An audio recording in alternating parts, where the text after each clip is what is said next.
தமிழ் திரையுலகில் மட்டுமல்ல, ஆந்திர திரையுலகின் ஒரு அற்புத ஆடல் கலையின் ஜோதி என்று தான் அந்த அம்மாவை சொல்லணும். அப்படி அந்த அம்மா என் படத்தில் 2 சாங் பண்ணியிருக்காங்க. ராகம் தேடும் பல்லவின்னு ஒரு படத்தில்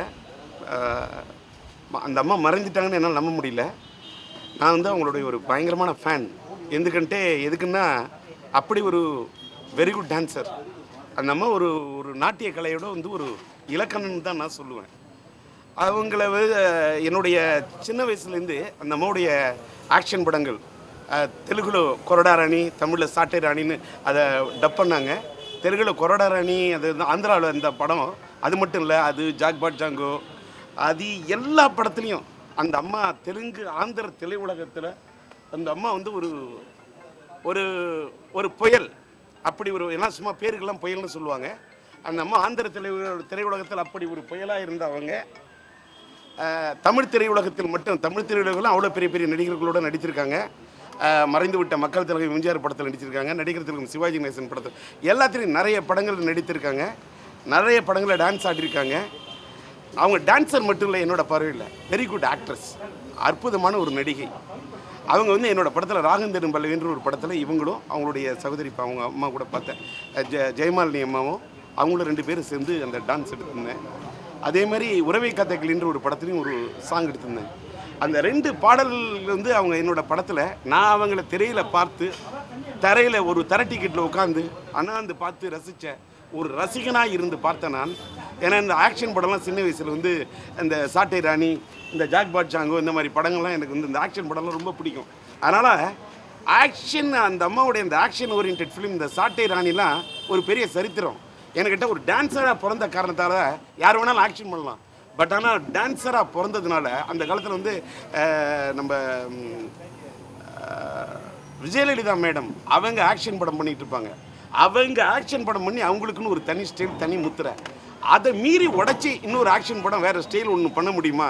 அதை பண்ணி காமிச்ச ஒரு ஆர்டிஸ்ட் வேறு யாரும் அந்த மாதிரி பண்ணதில்லை. ஏன்னு கேட்டால் டான்ஸராக இருந்த காரணத்தால் அந்த நடை, அந்த உடை, ஆக்ஷன் பாவம், என்ன டான்ஸராக இருந்தால் அந்த அம்மாவுடைய பாவம், அந்த அம்மாவோட சிருங்காரம் சான்ஸே கிடையாது. என்னன்னா, அதாவது என்ன சொல்கிறதுன்னா, அந்த அம்மாவுக்கு இறைவன் கொடுத்த கொடை இடை நெளியும், நடை அலையும், படையெல்லாம் கவிழும். அதாவது அப்படி ஒரு சாந்திரிகா லட்சணத்தோட அம்சம், ஒரு செதுக்கி வச்ச சிற்பம் போன்ற ஒரு ஒரு உடலமைப்பு இருக்குன்னா யாருக்குமே கிடைக்காது. அது கடவுள் கொடுத்த கொடை. ஒவ்வொரு நட்சத்திரத்துக்கும், ஒவ்வொரு ஸ்டாருக்கும், அது ஆணாக இருந்தாலும் சரி, பெண்ணாக இருந்தாலும் சரி, ஒவ்வொருத்தருக்கும் ஒரு தனித்தன்மையை கொடுத்தாங்க.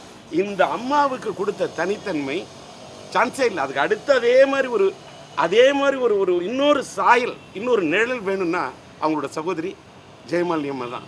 வேற யாரும் கிடையாது. அந்த அம்மா ஆந்திராவில் மட்டும் இல்லை, தமிழ்நாட்டு மட்டும் இல்லை, இந்திய திரையுலகத்தில் அந்த காலத்தை வென்றவன் பாட்டில் மக்கள் திலகம் படத்தில் அடிமை பெண் படத்தில் அந்த அம்மா தான் டான்ஸ் ஆடிப்பாங்க. இவ்வளோலாம் எதுக்கு ரிக்ஷாக்காரன் படத்தில் டான்ஸ் ஆடிப்பாங்க. மக்கள் திலகம் எம்ஜிஆரோட படங்களில் கூட அவங்க என்ன, ஆந்திராவில் ஒரு காலகட்டத்தில் பெரிய பெரிய ஹீரோவர்களோட படங்களுக்கு நிகரான வசூல். ஆந்திர திரையுலகம் அந்த அம்மாவுக்கு விரித்தது பட்டு கம்பளமா, ரத்தன கம்பளமா, அப்படி. ஆமாம், என்னோட இதில் சொல்லணும்னு சொன்னால், மோகக்கலையின் தோணி, மொட்டுடல் மேனி, கட்டுடல் ராணி, ஆந்திர திரையுலகம் அவருக்கு தந்தது புகழ் ஏனி. அவர் ஆந்திர திரையுலகத்தை மட்டும் இல்லை, இந்திய திரையுலகத்தின் ஒரு நாட்டியத்தின் முடிசூடார் ராணி. அப்படி ஒரு பேரை பெற்ற அந்த அம்மா இன்னைக்கு அவங்க மறைஞ்சிட்டாங்கன்னு நம்ம கடைசி வரைக்கும், இன்னை வரைக்கும் அது வண்ணத்துறையா சின்ன தெரியா நடிச்சுக்கிட்ட நடிப்பின் ஆர்வம் எல்லாத்த விட அந்த அம்மாவுக்கு ஒன்று சொல்கிறேன். நான் ஏன் இந்த அளவுக்கு ஃபீல் பண்ணுறேன்னா, நான் அந்த வயசில் 1980 இன்ட்ரடியூஸ் ஆகி ஒருதலை ராகத்தில் வந்தேன். அந்த ராகம் தேடும் பல்லவி படம் எடுக்கக்குள்ள நான் ஒரு வளர்ந்து வரக்கூடிய ஒரு இயக்குனர். என் படத்தில் இந்த டான்ஸ் பண்ணணும்னு சொல்லிட்டு, எனக்கு டான்ஸுன்ட்டா தெலுங்குல சொன்னால் டான்ஸுன்ட்டே எனக்கு சால இஷ்டம். எனக்கு டான்ஸ்னால் ரொம்ப பிடிக்கும். அந்த அம்மாவையும் அவங்களையும் அக்கா தங்கச்சி 2 பேரும் வச்சு இந்த டான்ஸ் எடுக்கிற எனக்கு அந்த காணாங்கத்தை கருவாட்டுக்கு கடுத்துற வெல்லுன்னு ஒரு டான்ஸு, அந்த பாட்டு எடுக்கிறதுக்கு மூமெண்ட்டு, ஒரு புயல் ஆடுதா அப்படி ஆடுறாங்க.